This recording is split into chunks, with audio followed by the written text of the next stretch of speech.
Musician and actor Elvis Presley rose to fame in the mid-1950s on the radio, TV, and the silver screen, and is known as one of the biggest names in rock and roll history. I'm your host, James Shelton. This is The Melody. Student, now we're ready to share stories of melodies that fill the air. From rock and roll to soul and everything in between, we'll take you on a journey, it's a sonic dream. Welcome to the Melody Podcast, where music comes alive. Elvis Aaron Presley was born on January 8, 1935 in Tupelo, Mississippi. He later changed the spelling of his middle name to a biblical form of Aaron. Presley was supposed to be a twin, but his brother Jesse Garvin, sometimes spelled Jesse with an IE, was stillborn. From very humble beginnings, Presley grew up to become one of the biggest names in rock and roll. Raised by loving working-class parents Vernon and Gladys, Presley and his family had little money and they moved from place to place frequently. He was deeply devoted to his parents, especially his mother, and was raised to have a strong faith in God. Presley attended the Assembly of God Church with his parents, where gospel music became an important influence for him. Presley received his first guitar as a gift from his mother on his 11th birthday in 1946, and had his first taste of musical success a few years later when he won a talent show at the Hummus High School in Memphis. After graduating in 1953, he worked a number of jobs while pursuing his musical dream.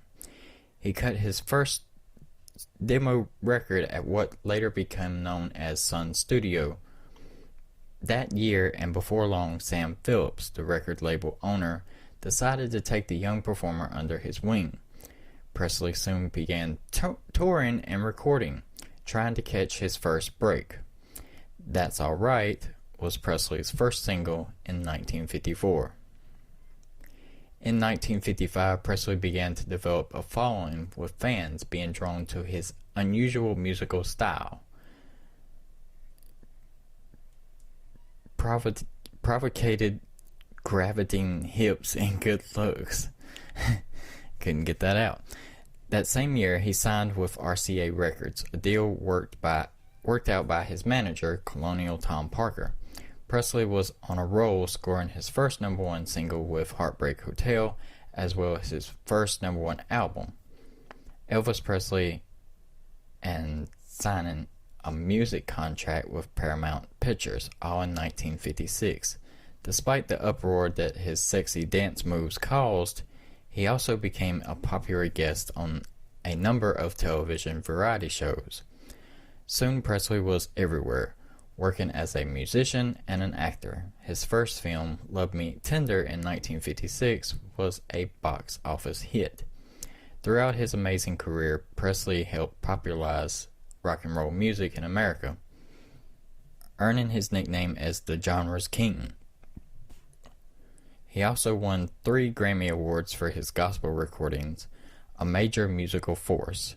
Presley had 18 number one singles, including Don't Be Cruel, Good Luck Charm, and Suspicious Minds, as well as countless gold and platinum albums. His career launched into superstardom thanks to a September 9, 1956 appearance on The Ed Sullivan Show. 60 million viewers turned in to watch Presley, then 21 perform Don't Be Cruel, as well as Hound Dog and Love Me Tender, complete with the hip gyrations many found vulgar. He appeared 2 more times on the show over the next year, and with the third censored from the waist down. Presley's 1957 album, Elvis Christmas album, topped the Billboard charts for 4 weeks and would go on to sell more than 20 million copies in various editions, becoming the most popular holiday album of all time. Also in 1957, Presley's song for the film Jailhouse Rock of the same name reached number 1. Rolling Stone ranked it 216th on the list of the 500 best songs of all time in 2021. Other notable Presley hits include Blue Suede Shoes, Can't Help Falling in Love, All Shook Up, Let Me Be Your Teddy Bear, and Are You Lonesome Tonight? In 1986, Presley was one of the first performers inducted into the Rock and Roll Hall of Fame, but he has been recognized for his contributions to several musical genres, most notably rock, country, and gospel. In 1998, Presley was posthumously inducted into the Country Music Hall of Fame. 3 years later, he was posthumously inducted into the Gospel Music Association Gospels Music Hall of Fame. Even a stint in the U.S. military couldn't put a damper on Presley's thriving career. He received his draft notice in 1957 and was inducted into the Army the following March. He eventually served in Germany for about a year and a half. Shortly before Presley left for Europe, his beloved mother, Gladys, died. He was granted a leave and returned to Memphis for the funeral. Deeply saddened by her death, Presley returned to duty. While in Germany, his spirits were lifted slightly when he met a young teenager named Priscilla Burley. The pair fell in love and married on May 1st, 1967 in Las Vegas, Nevada. After leaving the Army in 1960, Presley resumed his career and was soon back at the top of the charts with the soundtrack for his film G.I. Blues. He continued recording music and acting in such films as Blue Hawaii in 1961, Girls, Girls, Girls in 1962, and Viva Las Vegas in 1964. Although his films were often a hit or miss with both critics and audiences, they brought in a profit and the soundtracks usually sold well. By the 1960s, however, the enigmatic performer appeared to be losing his box office appeal. Proving he was still the king, he recorded his first TV special in 1968, often referred to as the 68 Comeback Special. He wowed audiences with his performances, which showcased his talents as a singer and a guitarist. Around this time, Presley's personal life also seemed to be on an upswing. A year after he and Priscilla married, they had a daughter, Lisa Marie Presley, in 1968. Unfortunately, the joyous time would not be lost. By the early 1970s, Presley's marriage was falling apart. The couple divorced in 1973, and Priscilla received custody of Lisa Marie. Presley was also wrestling with other personal problems, including a growing addiction to prescription drugs. The once thin rock star was battling a weight problem, and his destructive lifestyle caught up with him that fall when he was hospitalized for drug-related health problems. Despite his personal obstacles, Presley remained a popular draw in Las Vegas and on tour. He performed his last concert in June 1977 in Indianapolis, Indiana. After the concert, he returned home to Memphis Mansion, Graceland, to prepare for another tour. On the morning of August 16, 1977, Presley died of heart failure at the age of 42. It was later ruled that his death was related to his prescription drug abuse. Presley was buried at the Graceland property near the grave sites of his mother, father, and grandmother, Minnie Mae Hood Presley. Presley's passing brought sadness to many. The FTD flower delivery service reported that more than 3,100 floral arrangements were ordered the day of his death, setting a one-day record in the United States. An estimated 18,000 people with signs, flowers, and memorabilia lined Elvis Presley Boulevard in Memphis to catch a glimpse of his funeral procession on August 18th. According to the Washington Post, a white Cadillac hearse transported Presley's body, which laid inside a rose-covered coffin. About 200 family members attended a private ceremony at Graceland. Celebrities and notable figures like John Wayne, Burt Reynolds, Anne Margaret, and Caroline Kennedy were also there. Presley was survived by his only daughter, Lisa Marie, and 4 grandchildren, who were all born after his death. Lisa Marie and her first husband, Danny Kua, had 2 children, daughter Daniel Rowley Kua in 1989, and son Benjamin Storm Presley Kua in 1992. I don't know if I'm saying that last name right. Sorry about that. Now an actor, Danielle goes by her middle and last names, Rowley Kua. She has had credited roles since the 2010s and recently starred in the series Daisy Jones and the Six. In 2008, Lisa Marie and her 4th husband, Michael Lockwood, had twin daughters Harper Ann and Finley Erin Love. Presley's height varies by source, but he is generally believed to be around 6 feet tall. Army records also have him listed as 6 feet, but an authenticated paper driver's license that sold at an auction in 2015 said Presley was 5'11". A costume designer that worked with him has also claimed he was slightly under 6 feet tall. Presley's go-to snacks was a fried peanut butter and banana sandwich. His former cook, Mary Jenkins Langston, detailed the process of finding the perfect recipe in 1996 BBC documentary The Burger and the King. According to Priscilla Presley, Elvis rejected Langston's first 5 attempts at making the sandwich before his father suggested toasting the bread first. It worked, but Langston had to use 2 sticks of butter for every 3 sandwiches, Presley requested. She said that he would ask for the delicacy at all times of the day, including the middle of the night. The same documentary said Presley's love for food went back to his childhood in Mississippi. His family sometimes ate squirrel, but he was most fond of pig feet, collard greens, and chitlins. Among the other foods Langston cooked for Presley, often in large portions, were meatloaf, cheeseburgers, chicken fried steaks, caramel cakes, and banana pudding.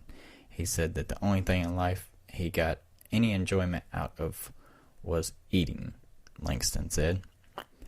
Presley and his family owned a variety of different pets and animals. Elvis had a turkey named Bowtie, and his mother and father raised chickens and hogs on the land surrounding Graceland. At one point, Elvis had a minor bird that was trained to repeat excuses for why the singer couldn't come to the telephone. Presley also owned several horses and dogs throughout his lifetime. Presley also bought a chimpanzee named Scatter in 1961. The chimp wore human clothes and often hung out with Elvis and his friends, but eventually became difficult to control.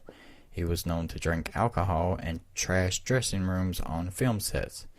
It is alleged that Graceland servants became so tired of dealing with Scatter's antics that they poisoned him. Presley's Memphis home, Graceland, is open to the public, and numerous fans from around the world visit the legendary residence annually, especially around Presley's birthday and the anniversary of his death. Thousands of fans traveled to Graceland on August 16, 2012, the 35th anniversary of Presley's death, for a special honor of the King of Rock and Roll. During the gathering, fans held lit candles and stood outside Presley's home. Although the Presley family holds a tribute event each year to mark the anniversary of Presley's death, the 2012 gathering was unique. Presley's ex-wife, Priscilla, and daughter, Lisa Marie, appeared together for the first time at the annual event. "You should see our point of view. It's amazing," Priscilla said during the event. According to the Washington Post, the candles are lit. It's truly a sight to behold. This is something that Elvis would never ever have believed could have taken place here. Lisa Marie became the sole heir to Graceland following the deaths of her grandfather Vernon and great-grandmother Minnie Mae in 1979 and 1980, respectively. She took ownership of the estate on her 25th birthday in 1993. Lisa Marie passed control of Graceland to her children upon her death in January of 2023. However, Priscilla quickly challenged her daughter's will in court, claiming a 2016 amendment that replaced her as a co-trustee of Lisa Marie's trust was invalid. Ultimately, the dispute between Priscilla and her granddaughter, Riley Koa, resolved in an August 2023 settlement that passed Elvis' estate to Koa and her twin sisters. Since his death, Presley has remained one of the world's most popular music icons. Over the years, several documentaries and films have explored the enigmatic performer. In 1979, John Carpenter directed the made-for-TV biopic Elvis, which starred Kurt Russell as Presley. However, Russell didn't sing for the part. He lip-synced to country singer Ronnie McDowell. The film omits much of Presley's life, including his death, but received 3 Primetime Emmy Award nominations. 2 movies have been made about Presley's famous visit with President Richard Nixon at the White House in 1970. Rick Peters played the King in the 1996 mockumentary Elvis Meets Nixon, while Michael Shannon took the role in 2016's Elvis and Nixon. According to a 2020 Washington article, a picture from the actual visit is the most requested photograph from the U.S. National Archives. A 2005 CBS television miniseries starred Jonathan Myers as Presley, with Myers winning a Golden Globe for his performance. In 2018, a 2-part documentary, Elvis Presley, The Searcher, was released. It explored his early life, rise to fame, and his musical influences. Austin Butler played Presley in the stylish 2022 biographical drama Elvis, directed by Baz Luhrmann. Tom Hanks played Colonel Tom Parker. The film received 8 Academy Award nominations, including Best Picture and Best Actor for Butler's performance. Presley's daughter, Lisa Marie, called the film absolutely exquisite and praised Butler, but channeled and embodied my father's heart and soul beautifully. In 2023, Paramount Plus announced it would stream a documentary reinventing Elvis, the 68 comeback, starting August 15th about Presley's famous December 1968 television special. I'm so proud of this film because it presents Elvis as he really was, and it looks at a specific moment in time when Elvis took control of his life, his career, and his legacy, said Steve Binder, who directed the 1968 special and serves as a executive producer. His first record, an acetate recording of My Happiness from 1953, sold for $300,000 at Graceland in 2015. Presley originally paid $4 for the recording. In 2018, an Omega watch gifted to Presley by RCA Records in 1961 sold for more than $1.8 million. The watch is 18K white gold and has 44 diamonds around the bezel. Another 2018 auction held at the Guest House at Graceland and online features more than 200 keepsakes from third-party collectors, which were all once owned, used, and signed by the king himself. The highest priced item, a 1942 Beretta M1934 pistol given to Presley by General Omar Bradley, sold for more than $51,000. Presley's white jumpsuit from his first live performance at New York's Madison Square Garden in 1972 sold for $1,012,500 at the 2021 Artifacts of Hollywood musical auction. Other Presley items sold included a jar of his hair for $72,500 and his racing helmet from Viva Las Vegas for $23,000.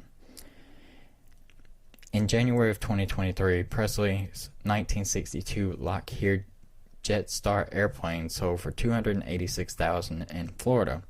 The plane was in poor shape after sitting at the Roswell International Air Center in New Mexico for decades, but featured a red velvet upholstery and gold finish hardware. Because of the popularity of his music and his status as an iconic celebrity, Presley impersonators and tribute acts remain in high demand. They range from parodists and amateurs to actual part and full-time professionals. One of the most famous was comedian Andy Kaufman, who made impersonating Presley part of his act in the 1970s. In 2007, the BBC hosted a television competition called The World's Greatest Elvis that featured 30 of the top Presley tribute artists from around the world. Sean Cloche from Princeton, Pennsylvania, known as the closest thing to the king, won the title. Since 2007, Memphis has hosted the Ultimate Elvis Tribute Artist Contest during an annual Elvis Week celebration. The winner receives a $20,000 prize. On July 12, 2014, Harrah's Cherokee Casino Resort in North Carolina hosted a Guinness World Record for the largest gathering of Elvis impersonators, with 895 in attendance. Elvis Presley's famous 1968 television special, which reunited the music's icon career, is subject of a new Paramount Plus documentary, Reinventing Elvis, the 68 Comeback, streaming August 15th in the US and Canada. The movie provides a behind-the-scenes look at Presley's legendary performance, which became the most watched television event of that year. It will also feature updated versions of classic Elvis hits performed by Darius Rucker, Latin Grammy winner Mafio, and more. Check it out August 15th, 2024. Elvis Presley's top 5 songs are: number 1, Can't Help Falling in Love with 895 million streams. Number 2, Jailhouse Rock with 489 million streams. Number 3 was Suspicious Minds, 469 million streams. Number 4, Burning Love with 338 million streams. And number 5, Hound Dog with 254 million streams. Thanks for listening. If you want to check out the full biography of Elvis Presley, go to shopmelody.com and go to the Melody News page.